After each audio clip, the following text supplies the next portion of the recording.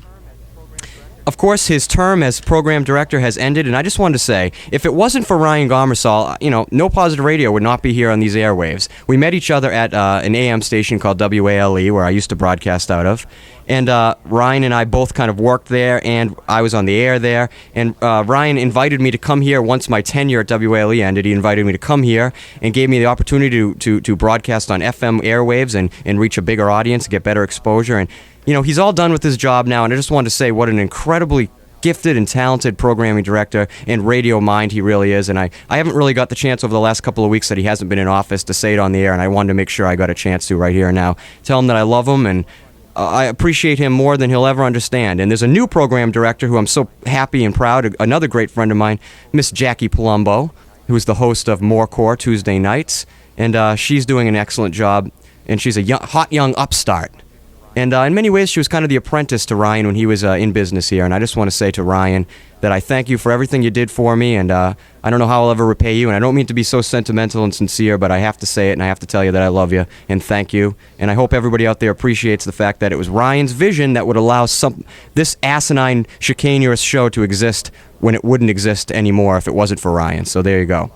So I'm going to play a song right now by my current favorite band, and Larry D. I turned Larry D. onto this band, and now we're both disciples of a band called the White Stripes, who I'm sure many of you have heard of at this point. Larry, your thoughts? I don't know, a little bit of Led Zeppelin, and I'm maybe slightly embarrassed to say that I like Led Zeppelin, but...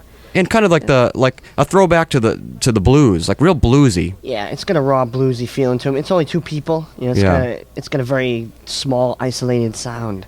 Yeah, it's a. In case you don't know, and if you don't know, you should turn off my friggin' show because I don't want you to listen because you're uncultured. It's Jack White on guitar and vocals, and his quote-unquote sister, Meg White, on drums. Two-piece blues band, rock and roll all the way through. This is from a live disc I just picked up. It's called The Peel Sessions. It was recorded November 8th, 2001 at the BBC Studios in London, England.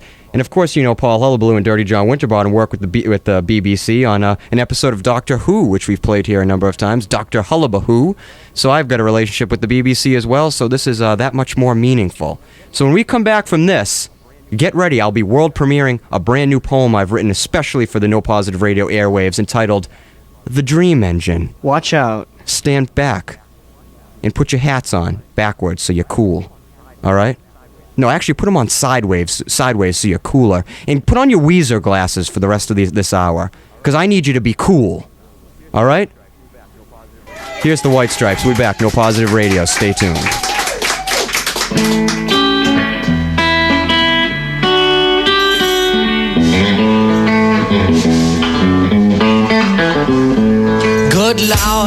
Good Lord, send me an angel down Can't you spare no angel, you will spare your teas and brown.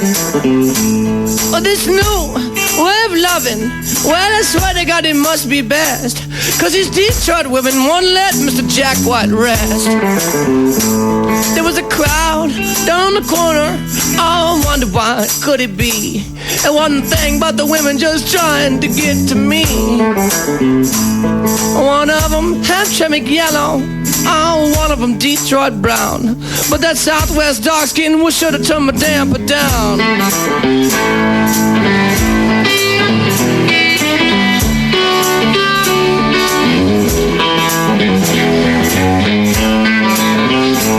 Well, I got two women, oh, you can't tell them apart. I got one in my bosom and the other one is in my heart. Oh, that one in my bosom, oh, she live in Tennessee. But that one in my heart, well, she don't give a darn for me. And I used to say, married women, y'all the sweetest women ever born. I'ma change that thing, you better leave married women alone. Well, they'll tell you that they love you their whole life. Grab a man on the corner and they tell that same lie twice.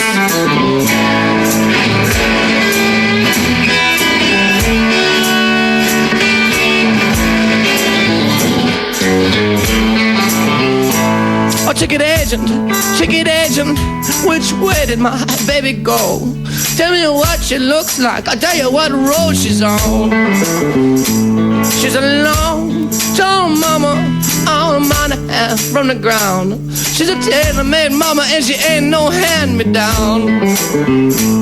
Oh, my mother once told me when I was a boy playing the mumbly pigs, don't drink no black cow's milk and don't you eat no black hen's eggs. A black man give you $1 and he won't think it's nothing strange. A white man give you $1, expect back 95 cents change.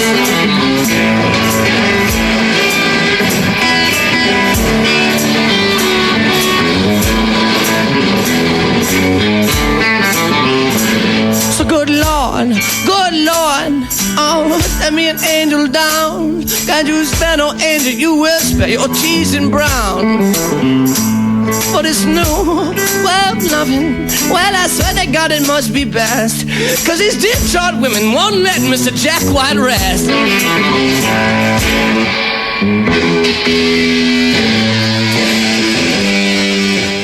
Yes, there you go. A little bit of the White Stripes there. Again, that's off a bootleg called the Peel Sessions, which was recorded by the BBC. So anyway, let's jump right into this. I got this poem. I think, you know what, I'm going to tell you a couple of my thoughts on poetry here and why it's important. I've done poetry on my show before here at No Positive Radio. I've done it a number of times, actually.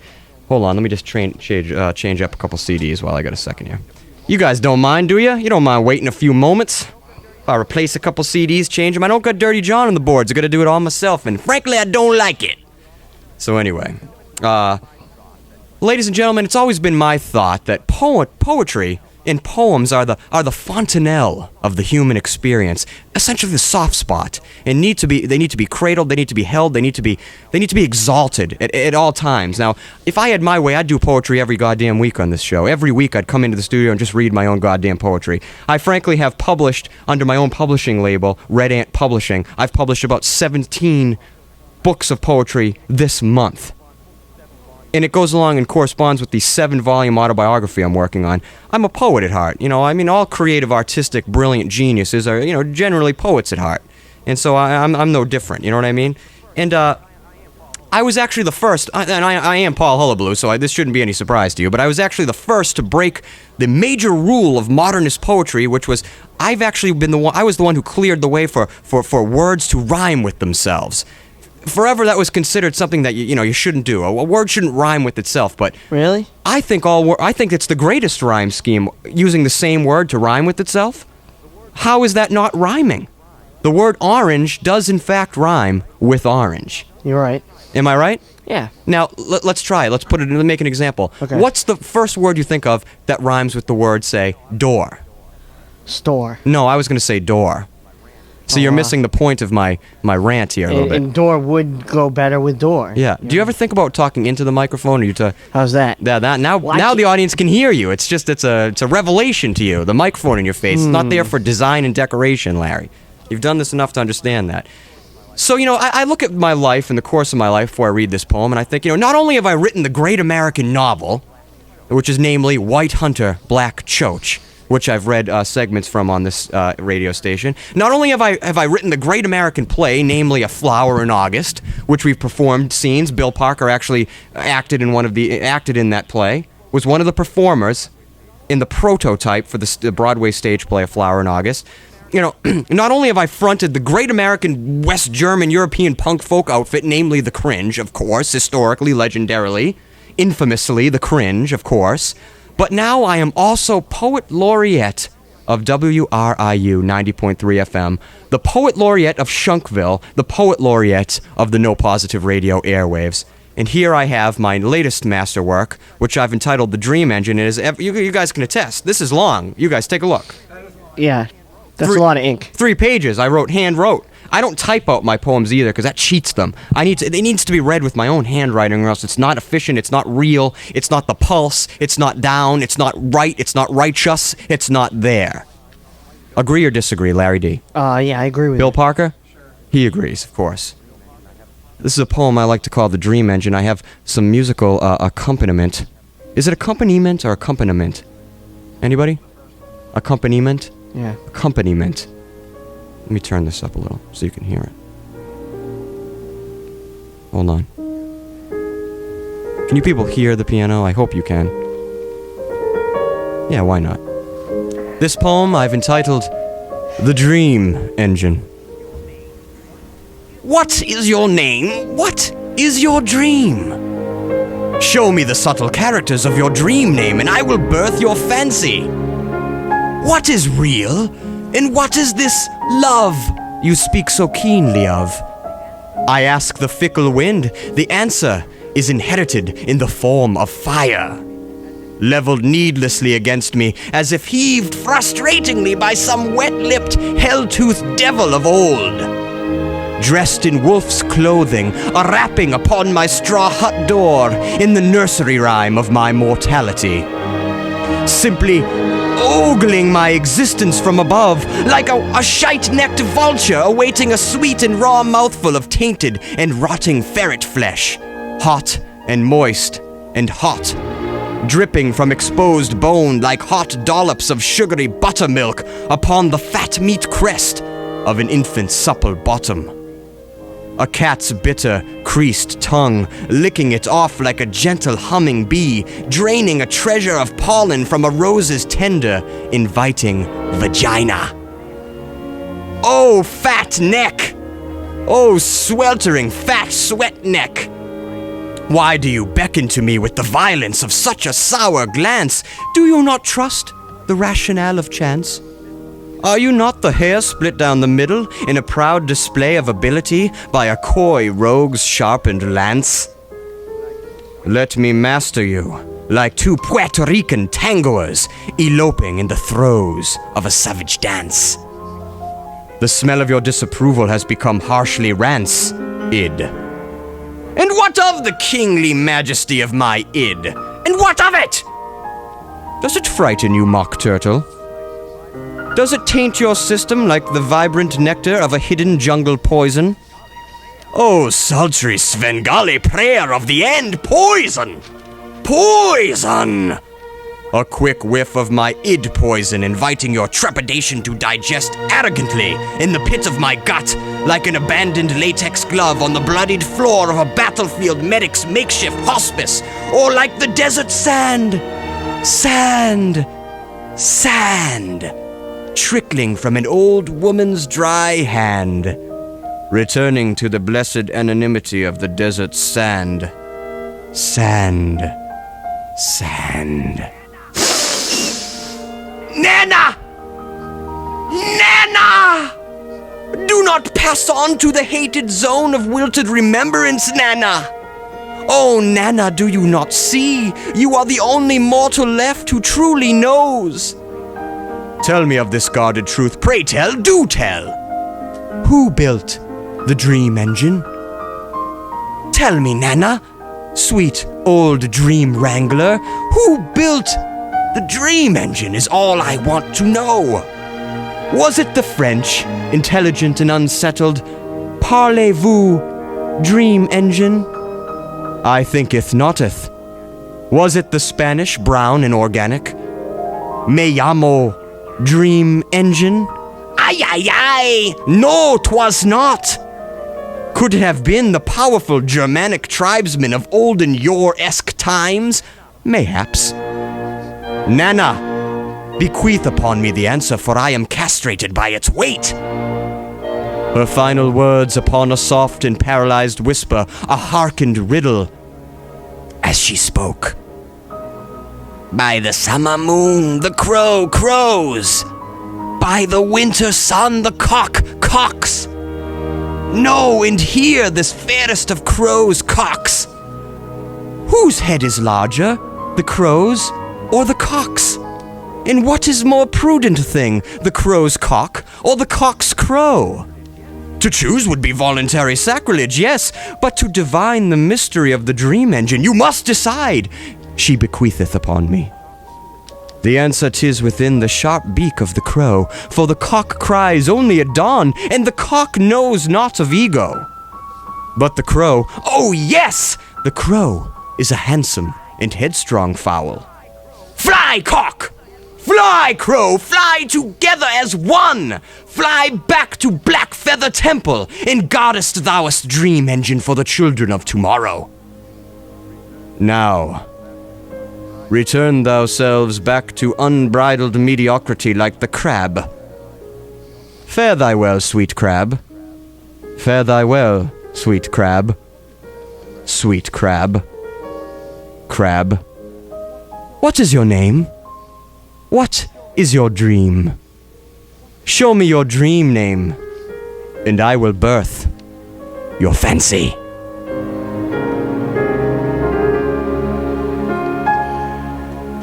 A moment of silence and ineptitude for that reading, that hearkening of majesty, that hearkening of magicry that I will call for the layman a poem.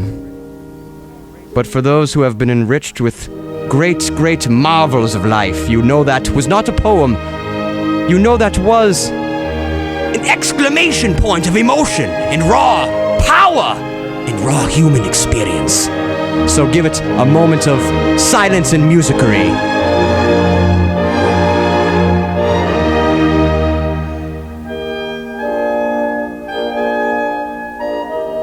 We will be right back with more of what was previously known as No Positive Radio after this short break.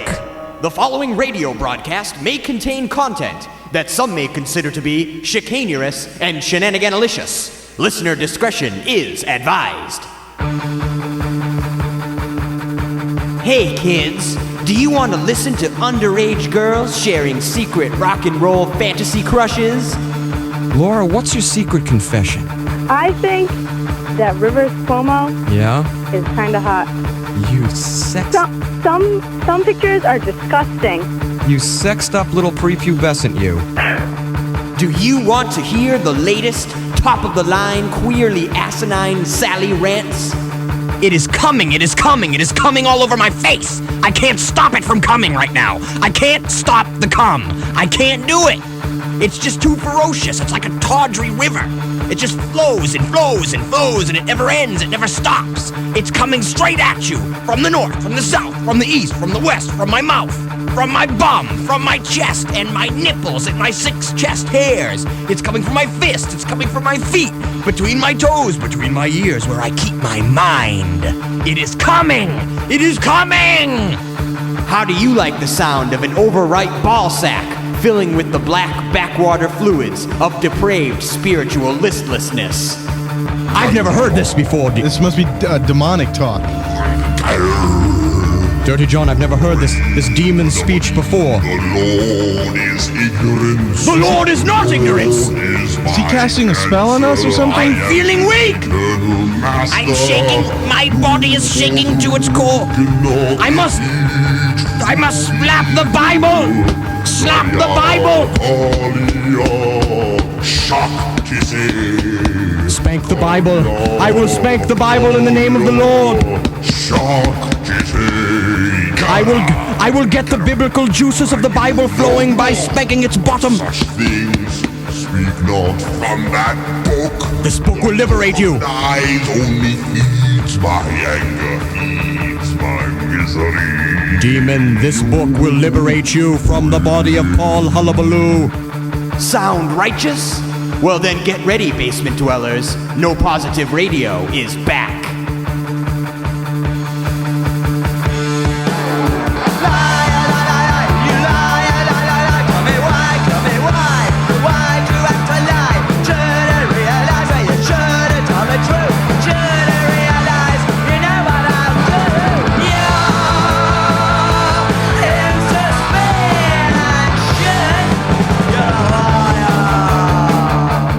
Yes, we're back. No Positive Radio. I cannot get out of this voice. I cannot escape it. Clutches. Okay, there we go. It's simple as that. Larry D., what did you think about the poem? Well, I thought you handled the use of the word mock turtle very well. Well, I was hoping... What is going on? Why am I still hearing my own damn bumpers? Look at that. I was hoping to get across a feeling of a connection between man and beast, man and animal. Did you get that connection?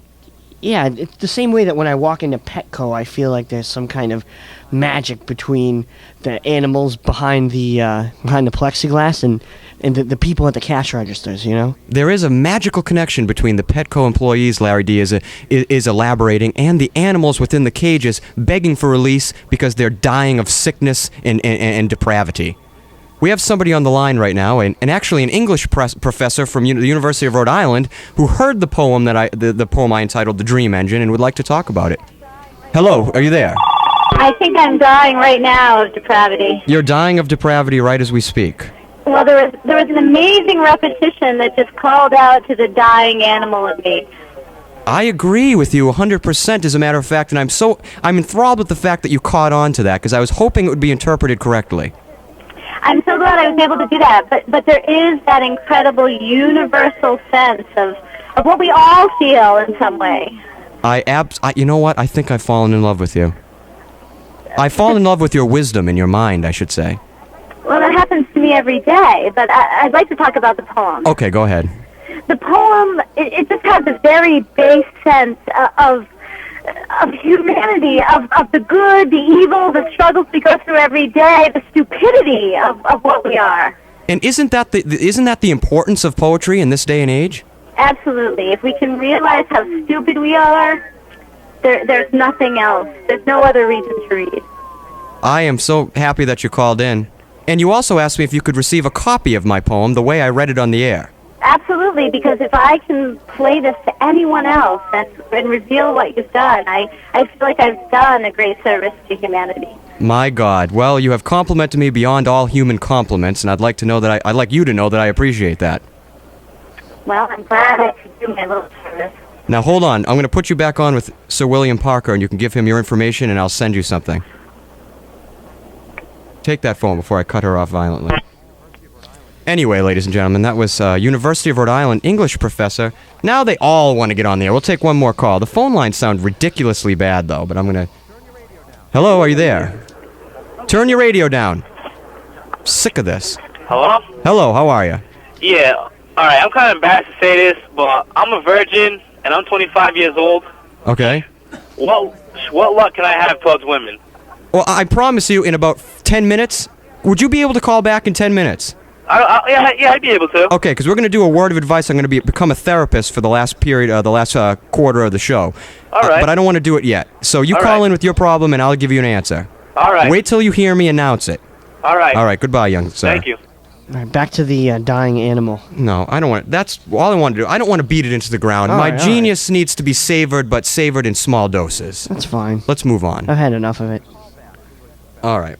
English teacher, call back. English professor, I should say. Not a teacher. A teacher makes no money. A professor has a certain amount of nobility and more money, right? Tell that. Say that. Say that word. Accurate. Say accurate. Accurate. Thank you. Oh, nice job, Bill. Bill, that was excellent. Before we do what Anton LaVey, we're going to read again from the Satanic Witch. Before we do that, before we take the quiz, which Anton LaVey has called the Test of the 13 Factors, I'm going to be giving it to both Larry D and Bill Parker. Yeah, I'm going to win, though. See, that's the thing, Bill. I'm going to win. Oh, there are no winners and losers. There are only sorcerers and witches and warlocks and witch beasts. Before I do that, I'd like to read another section from this book. Just tell me if this doesn't ring true with 90% of the people listening. This is from a chapter, and I'm not making any of this up. This is really from a book called The Satanic Witch by Anton LaVey. This isn't a joke. The chapter is entitled ESP, Extra Sensual Projection. Here's a small... I know, it's the most nebulous and ridiculous book, but you didn't hear me say that. Let's go back into the punchline of the joke. Okay. Successful witches will choose the most likely candidates in a room and then individually give them the sign of the open eye long enough to whet their respective appetites for the pleasure she seems to promise. When one man is fixed by her gaze, she moves to another. She knows when she has transfixed her victim by the way he keeps looking at her after she has contracted her pupils and subsequently looked away. The mere action of closing down the size of her pupils is like pulling the bait in after the fish is bitten. She gives each man the idea that she wants him simply by the use of her eyes, then reels him in by saying with her eyes, "I don't need you unless you have something special to offer." If he has nothing else, he has himself, and will spend the rest of the evening giving himself away. The face and head look more seductive when turned and tilted in the proper way. A lot in how you position your head depends on the type of man you are bewitching. Bearing in mind the rules you have just learned concerning the size of your pupils, we shall proceed. If you are a dominant type who is bewitching a passive male, the most seductive look must be bold as well. This is best accomplished by placing the front of your face in direct line with him so that both sides of your face are equally visible when he looks at you. Your head should be tilted slightly up, so you appear to be ever so slightly looking down on him. Don't try to look like Theda Bara and lower your head so you scowl out from under your brows. This just looks weird, not dominant at all. The only witches... Now, pay attention, Larry D, Bill, basement dwellers. Pay attention, this is the important part. The only witches who should resort to the vampire look are those that look like vampires, and that means more bizarre than pretty. The vampire look is achieved by slightly slouching the neck. Before I read this, I want everyone at home to try this. Follow along with the directions in order to give Anton LaVey's vampire look. So you know how to do it when you're in a public and a social gathering. Ready? Are you ready? Seriously, go along with me on this. It's more fruitful and enriching for you at home. It's not just, this is, what do you call it when people, this is interactive. The vampire look is achieved, ready? By slightly slouching the neck and head forward, with the head tilted well downwards and the gaze coming darkly out from the scowling eyebrows. If you wish to maintain your dominant look and you feel you must lower your head, be sure your neck and head are held well back on your shoulders. Then, keeping your neck back, tilt your head downwards, taking care that your neck does not slouch forward. You will find that your head is not really lowered, so you are looking out from under your brows, but that is not actually almost level. It seems just like it is tilted more than it is because of the neck being held well back on the shoulders. So if you see some creepy looking dude looking at you, why do you turn the microphone away from you? If you see some creepy dude looking at you, Bill, he might be casting a spell on you. If they're slouching their head on the shoulders while tilting their brow sideways and to the left ways, then you know you are in fact dealing with a witch vampire. Not just a vampire, not just a witch, but a witch-pyre. However, if they are slightly moving their head to the right, yet slouching their shoulders to the left, with their head contrawise to that, you are dealing with a witch who has practiced the sacred art of bitchcraft, which actually, truthfully, and I mean this literally, is a chapter in this book. There's a chapter called Bitchcraft. And this is written by Anton LaVey. Now let's read the quick little write-up about the author, Anton LaVey, which I think is awesome. Throughout the explicit pages of The Satanic Witch, Anton Szandor LaVey dares to say what many dread to know. After many years of tutelage in the dark side of human behavior as a police photographer, a carny hand, and a burlesque house musician, Anton LaVey rips the lid off the forbidden knowledge of seduction and manipulation. The book is entitled The Satanic Witch by Anton Szandor LaVey. Anyone out there suffering from radiation poisoning yet? I know I am. Or carny hand? Yeah, he's a carny hand.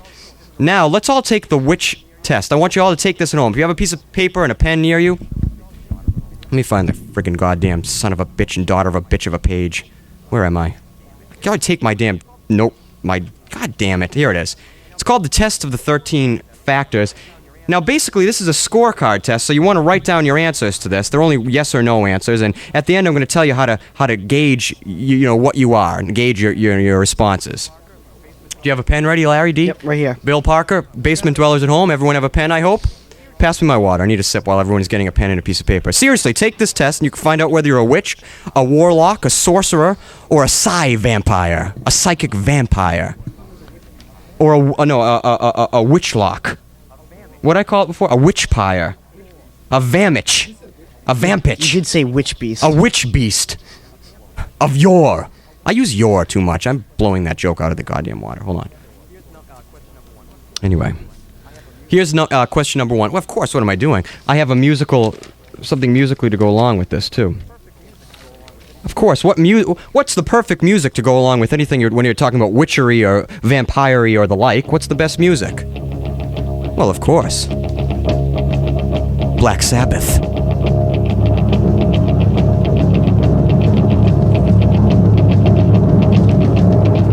Yes. Now, let's take the test together, children. Question number 1. Have others ever referred to you as a witch? Yes or no? You write down your answer now, Larry. Very good.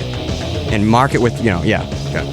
Number 2, do you have an ancestor or relative who was or is a witch? By the way, I'm not making this up. This is really in this ridiculous, asinine, convoluted book. Did I say ridiculous already? You know, I'm gonna get a goddamn spell cast on me from Anton, whatever the frig his name is, LaVey. Are you better off today than you were a year ago? A trick question, perhaps. Do you feel, this is number 4, do you feel you have supernatural forces working against you? Number 5, is black your favorite color? Number 6, do others seek out your company without your trying? How's it going so far? You guys learning something about yourself, I hope? Bill, Larry, basement dwellers, learning something? Drunk URI professors, learning anything? Do you ever, this is number 7, do you ever have fits of jealousy? Number 8, have you experienced what you would consider ESP, extra sensual projection? Number 9, are you strict in your attention to feminine hygiene? I know Bill's answer on that one, frankly. I already know that. That's easy. Number 10, do you find others going along with what you want of them? Number 11, were you born under any of these signs? Leo, Scorpio, or Pisces? Number 12, have you ever been considered cheap? Number 13, have you experienced anything of a mystical nature while using drugs? Number 14, do you have an interest in movies and TV shows with an occult theme? Such as Kojak the Night Stalker, I presume. Number 15, do you often wear undergarments that are black in color or of a flashy nature? But you already asked that. You asked if we like black. I'm not writing this goddamn thing. I'm reading it the way it is. Yeah, undergarments. Okay. Bras, panties. Panties. Do you wear panties that are black? I wore panties around my house yesterday, and I let my ball sack hang out of the side of the panties, and I was chasing my girlfriend around, Blake, going, "Do you want to go to the prom with me? Tell me the truth. Are you taking my brother to the prom? Admit it!" Which I did that voice with a strange poetry accent that time. I don't know what I'm doing anymore. Forget it. Number 16. Are you accomplished in commonplace skills? Wow. Number 17. Would you consider yourself to be intellectual?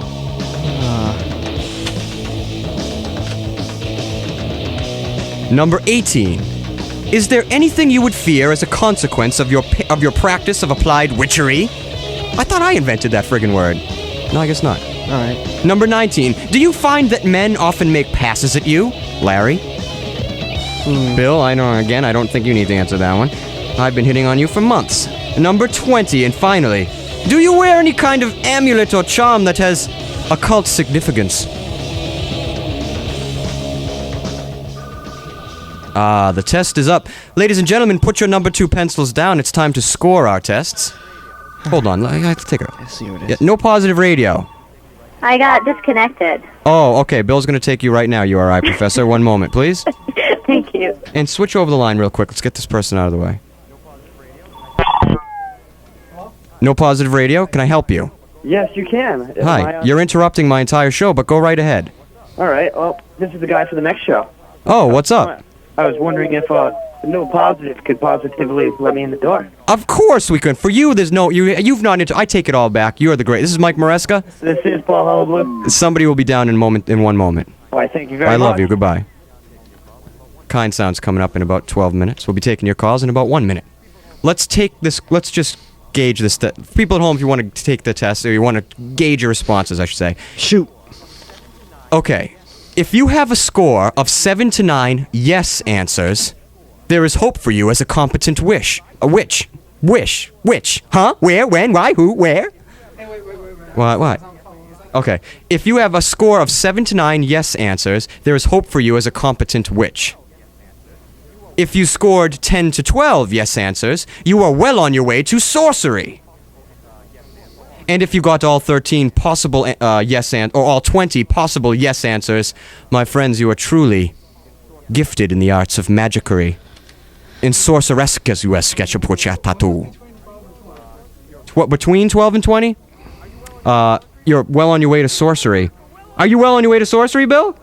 Bill Parker, well on his way to sorcery! Larry D, your answer. Well, seeing by the way I scored, I'm on my way to Hot Topic to pick myself out a witchery outfit. I'm gonna put a couple steel prongs on my shoulders and become a parrot keeper. And I might get a Beastie Boy patch while I'm there. Yeah. Oh, man. Anyway. You know, pick up when you're down there for me, pick me up a Superman shirt. Can you do that for me? Yep, and an incense holder hat. Oh, you're a genius. All right, let's take the, let's do this whole word of advice section. All right, you're going to have to tell me what these people say, because my headphones aren't working. I'll tell you. Now it's time for the Dirty John word of advice. You can call in with your problems, your issues, and we will help you. You're already calling, but I'm going to play the bumper anyway. Stay tuned. We shall be right back. Feeling confused and slightly disoriented?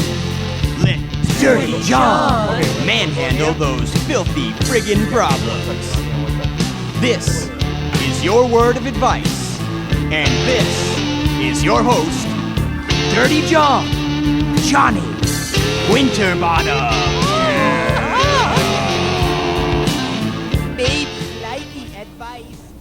Yeah, I think I left my mics on through the whole thing, so you just probably heard me swearing at these assholes on the phone. Yeah! And you might not have even heard the bumper because I left my mic on.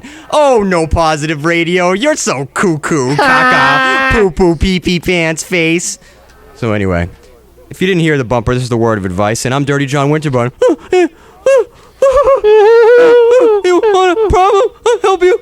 Potato puffs. Okay, ladies and gentlemen, you can call them right. Let's take the first call. Larry D and I will be analyzing your problems. Beep, beep. No positive radio. Word of advice. Can I help you? Yeah, I called a little while ago saying that I'm 25 years old and I'm still a virgin. You're a virgin and you're 25. Yeah. Are you Britney Spears?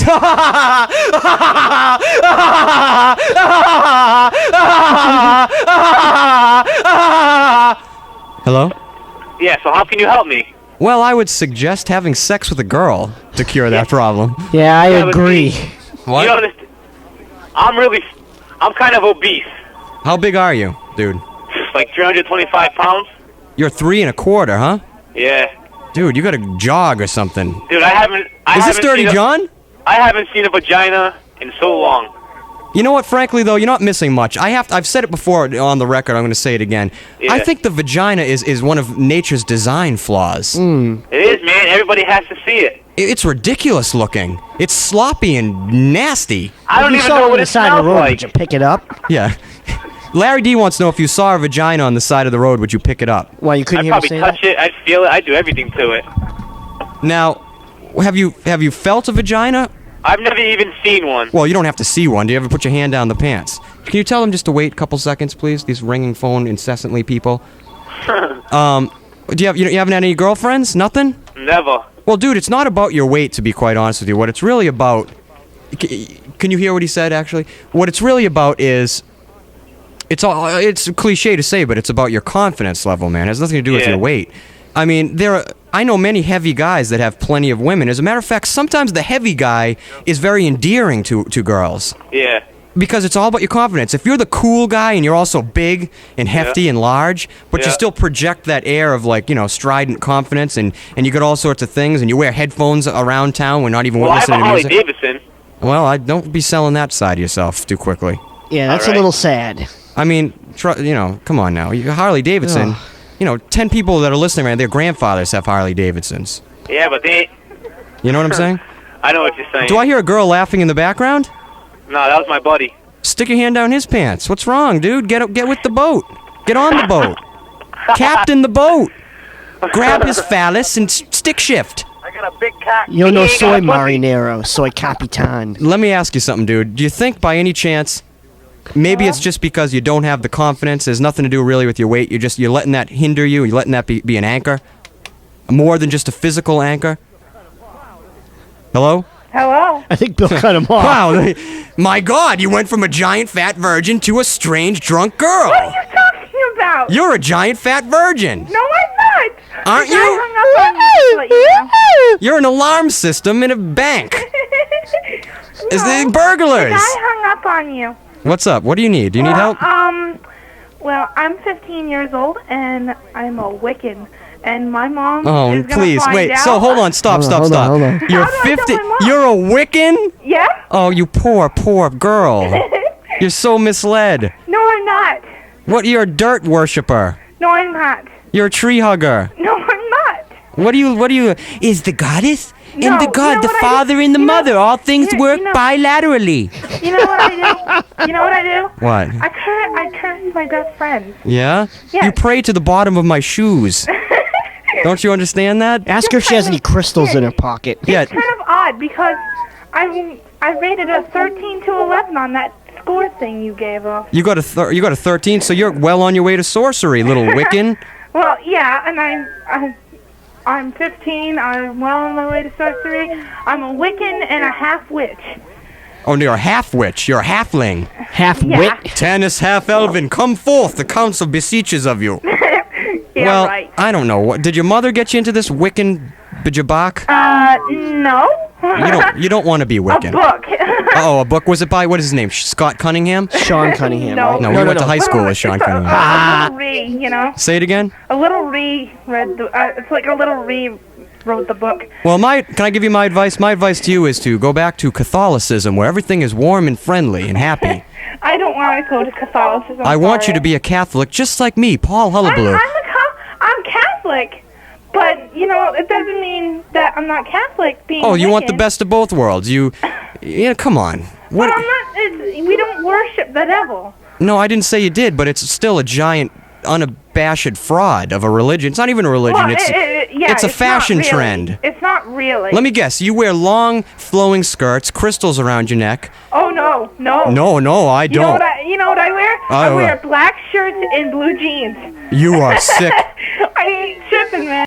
Go Okay. Aerosmith! Yay! I don't know. Poor girl. So misled. And, they're only going to get... and the sad thing about a girl like that is when she gets to be 19, 20 years old, she's going to rue her 15th year of life because she'll remember, oh, Christ, I was a Wiccan. Speaking of people who might have dabbled in Wiccanery, Larry D., I believe you might have went through a phase where you wore the pentacle around your neck for a few months. Oh, that's a big fat lie. No, I think it's not a lie. I think you were a Wiccan for a little while, right before you became a straight edge for a little while. But who's wearing my straight edge jacket, Paul? I wear it quite ironically, though, Larry D. I'm just kidding. Larry D is a perfect human being with no flaws or faults, much like myself, which is why he's on the air with me. Let's take another call. No Positive Radio, can I help you with some advice? Yeah, hi. Hi, is that all you need? Hi, you need a pat on the back, son? What can I do for you? What's wrong? You have trouble verbalizing? Is that your problem? What? Oh, man. You are beyond reproach. Next, 792-9030. We'll take one more. Mike downstairs. Oh, you gotta let Mike Maresca in. No, he apparently doesn't. He called and asked for someone to let him in. He's all upset. No! Now he's all upset. Bill Parker on his way down to hell. Bill Parker, what a gentleman you are. Letting in the next guy, because the building, we're here at WRIU, which is on the campus of University of Rhode Island, all locked up. We are the only two people inside. Setting fire to each other. Let's take one more call. 792-9030. Call right now. Be the last call. We'll give you a word of advice. Then we're going to wrap this fandango up. Next week, by the way, of course, I said it was going to be this week. This is why I got to stop saying what's going to happen next week, because it's always a goddamn lie. Next week, of course, will be the world premiere of Part 1, the first segment in a 3-part audio documentary on The Cringe, the band, the punk folk outfit Dirty John Winterbottom and myself founded in the early 90s in Auburn, West Germany.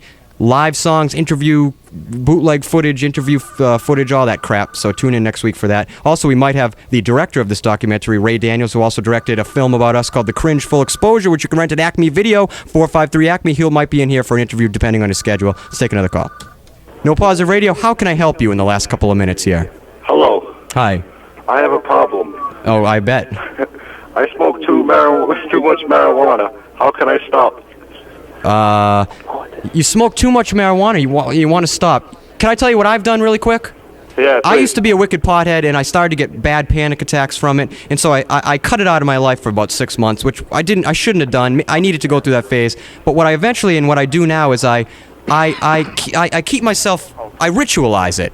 Now I only smoke a couple of hits of pot right before I lay down to watch television and go to sleep at night, and I look forward to it all day. I resist the temptation to smoke when I get home from the radio show, from work, etc., etc. I save it for a very specific time of the day. I smoke pot then, and that's my time for pot. I don't abuse it now. I don't get panic attacks. Physiologically and emotionally and mentally, I'm in control of it, yet I still get all the beauty and bounty of the great marijuana. Yeah, but I smoke like 10 blunts a day. Yeah, well, you're going to lose your ability to romanticize it.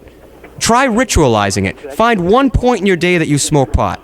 And if you smoke a blunt, that one point in the day will lead you through the rest of the goddamn day. I'm sure of it. All right, thank you very much. No problem, young man. Have a good day. You too. We're all done here, so. Ladies and gentlemen, Mike Maresca, Kind Sounds coming up right next, Holmes. Where's my thing? Why is this? Oh, it's number 3. I don't know how to do these boards. I give up. My name's Paul Hubbard. Larry D, what do you think? Thank you very much, Paul. It's been a nice time. I had fun with you people today. Low-key show. Next week, big-time show. World premiere, segment 1 of the audio documentary on The Cringe, so tune in for that. So until then, my name's Paul Hullabaloo, asking you, as always, by the way, www.nopositiveradio.fanspace.com. Check it out. Email me if you want those free tickets to Battle of the Band, nopositive@aol.com. I'm Paul Hullabaloo, asking you kindly subject, oppose, subvert, and always live the lie. Be good.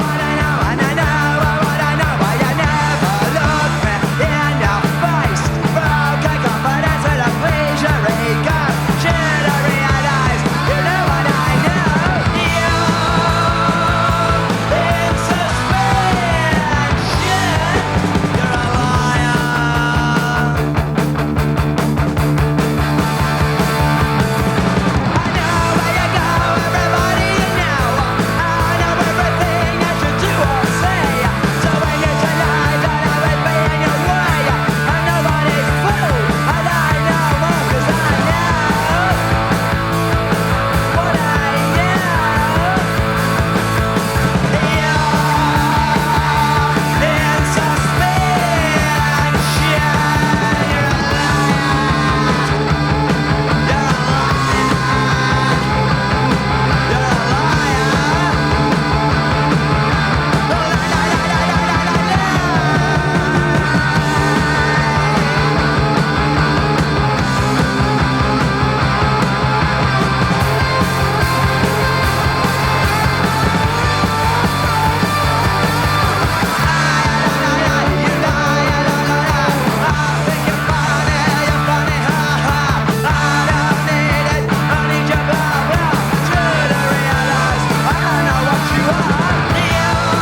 It's your tree that clears the air.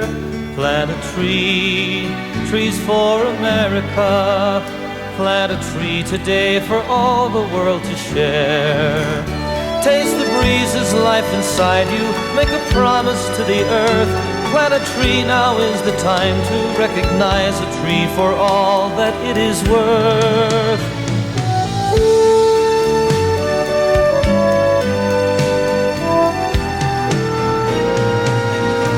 Plant a tree for your tomorrow.